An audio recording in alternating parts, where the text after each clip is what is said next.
Yeah, I'm doing it. This is how the piece was meant to be done. One soprano, one alto. That's what Bruckner had in mind. Absolutely. Three tenors that are sitting down. Yeah.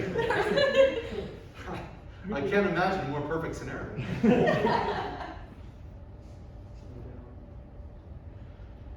Christus,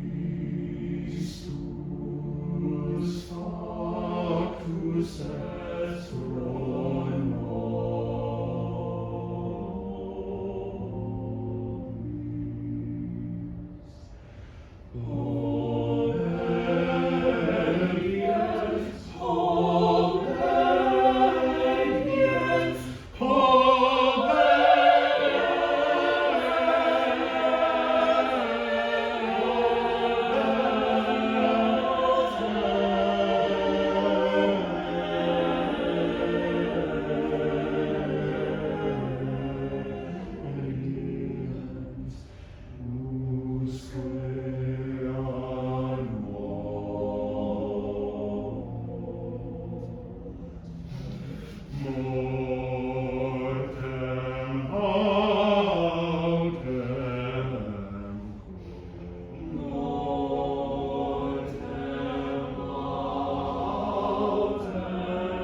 before I say anything else, can we thank Celine for being solo alto all day? Thoughts for Justin? I always feel so connected to my breath when you connect. It's so, like in that way, I feel so positive. Like in the last piece too, I wanted to say something. Like I feel so Thank It's a good thing. And I think a lot of that has to do with like what I was talking about pulling versus pushing. There's a lot of pulling, and that really gets these muscles to work really well for us. Also, you're really breathing.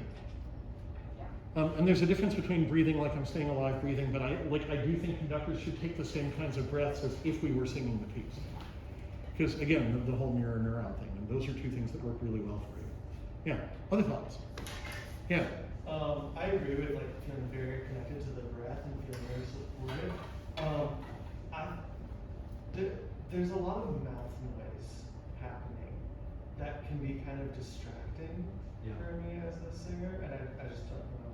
Like sometimes on entrances it's like unrelated to breath, but there's like phonation. Yeah, there's some syllable stuff that's bad. Yeah, and I noticed, I wonder if some of that is last week too, because I noticed a lot of you doing that when you were conducting your imaginary videos. Oh, yeah. No, that's just, Simon's just on it. That's a Okay, it's a regular thing. Yeah. So, okay.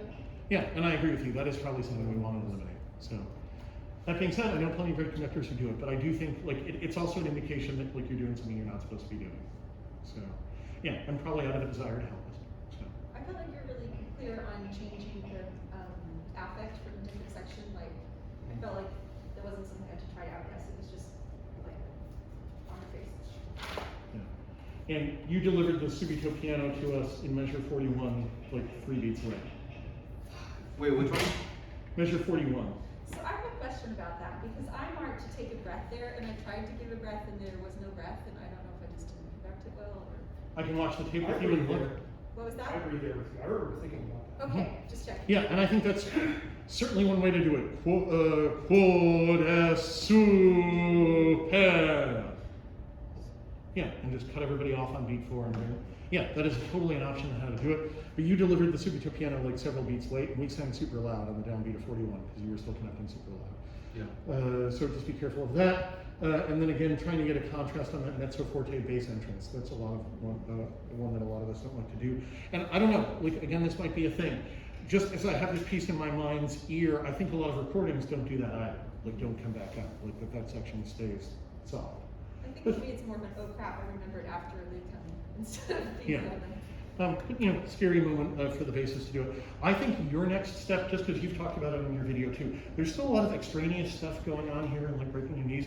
But this time I'm starting to see some stuff that's working for you. There's a real difference between breaking your knees when your feet are this way versus this way. And if you have that extra step forward, there's a real back and forth energy that can come from your knees. But when they're this way, it's much harder to get like effective energy for this kind of music. You can get the bouncy and the, you know, a lot of other articulations about it. But you might play around with that. You might decide it was most obvious to me on page 2. I don't know if this is where I'd want to go for the test, but just seeing if you could pick one stance and stay there. Because there's a lot of sort of resetting yourself, which is also sort of big motion. Sure. Keeping the phrases together. On the other hand, I really like your facial expressions on that pick. Like there was a lot more than just like the dynamics. There was like real mood for that too. But I might think about that, and you might just decide, hey, if I stay here, I've got just more options. The disadvantage I find of this one, even though I really like it for dynamic contrast, is you can never be quite as strong in terms of being able to just stand up and do the fortissimo. But that could be the change, is that somewhere in between 33 and 36 is where you're crescendo, crescendo, crescendo, crescendo, ready, and we've arrived. Like, but you might like do more by like choreographing what you're gonna do rather than just trying to stop doing stuff. Right, yeah. Cool. One more hand for Justin, please.